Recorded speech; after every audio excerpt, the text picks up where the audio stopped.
जय जगन्नाथ। तमिलनाडुर नूतन मुख्यमंत्री बनिबे थालापति विजय। ए भिडियो रे मु आपण मानकु संपूर्ण डिटेल जनैबी। वीडियो को स्टार्ट करिबा, वीडियो को शेष जाए देखिबे। समस्त ओडिशावासी आ प्रत्येक कॉम्पिटिटिव पई प्रिपरेशन होउथिबा छात्र छात्री मानक पई बहुत बड़ करेंट इवेंट। वीडियो स्टार्ट करिबा। आपण माने समस्त जानिथिबे 4 गोटी राज्य गोटिए केंद्र शासित प्रदेश रे 2026 मसिया रे विधानसभा इलेक्शन होइथिला। पश्चिमबंग, तमिलनाडु, केरल, आसाम एवं यूनियन टेरिटरी आमर पुडुचेरी जोठारे विधानसभा इलेक्शन होइथिला। आउ एही निर्वाचन फलाफल प्रमुख राजनैतिक परिवर्तन देखाउछि। पश्चिमबंग, तमिलनाडु एवं केरल रे शासनर परिवर्तन घटिछि, जेतेबेले कि आसाम एवं पुडुचेरी रे वर्तमान सरकार बीजेपी सरकार क्षमता बजाई रखिछंती। आ पश्चिमबंग रे प्रथम थर पई भारतीय जनता पार्टी सरकार गठन करियाकू जाउछि। मु आपण मानकु तमिलनाडुर विधानसभा फलाफल विषय रे जणाउछि। तमिलनाडु राज्यरु एक आश्चर्यजनक परिवर्तन आसीछि, कारण अभिनेतारू राजनेता बनिथिबा विजय थलापति विजय तमिलनाडुर नूतन मुख्यमंत्री होबाकू जाउछंती। विजयंकर पॉलिटिकल पार्टीटा ना होउछि टीवीके। तार फुल फॉर्म होउछि तमिलिगा भेंट्री काडागम। राज्य रे एक बृहत दल 108टी सीट जीति उभा होइछि।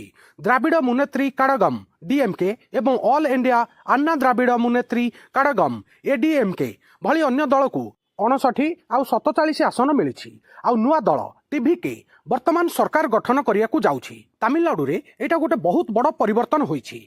पिला बेलू भी मु सुनिथिली तमिलनाडु रे सदा बेले डीएमके नहले एडीएमके सरकार बनांती, किंतु प्रथम थर पई नूतन पॉलिटिकल पार्टी टीवीके 108टी सीट जीति सरकार गठन करियाकू जाउछि। आउ तमिलनाडुर मोट विधानसभा सीट संख्या होछि 234। डीएमके जीतिछि 59टा आउ एडीएमके जीतिछि 47टा। इंडियन नेशनल कांग्रेस मात्र 5टी सीट जीतिछि। एटा देखि पारुथबे आपण माने टीवीके सबुठारु अधिक 108टी सीट जीति प्रथम थर इलेक्शन लड़ी की 108टी सीट जीति की सरकार गठन करिया पई जाउछि। जे कोनोसी गोटे पॉलिटिकल पार्टी सथिरे टाइप होई टीवीके सरकार गठन करिवो। आउ किछि पॉलिटिकल पार्टी अछंती जेउ माने तमिलनाडु रे किछि विधानसभा सीट जीतिछंती, तांको विषय रे जानिबा। पीएमके 4टी सीट जीतिछि। Indian Union Muslim League IUML 2टी सीट जीतिछि। सीपीआई 2टी सीट जीतिछि। वीसीके 2टी सीट जीतिछि। सीपीआईएम 2टी सीट जीतिछि। Bharatiya Janata party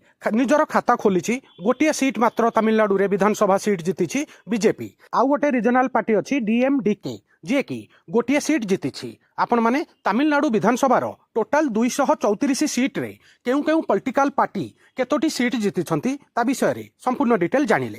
current affair रे आपणकर आगामी प्रत्येक कॉम्पिटिटिव एग्जाम पई गोटे बहुत बड़ इंपोर्टेंट क्वेश्चन बनुछि। थलापति विजयंकर पॉलिटिकल पार्टीर नाम कौन?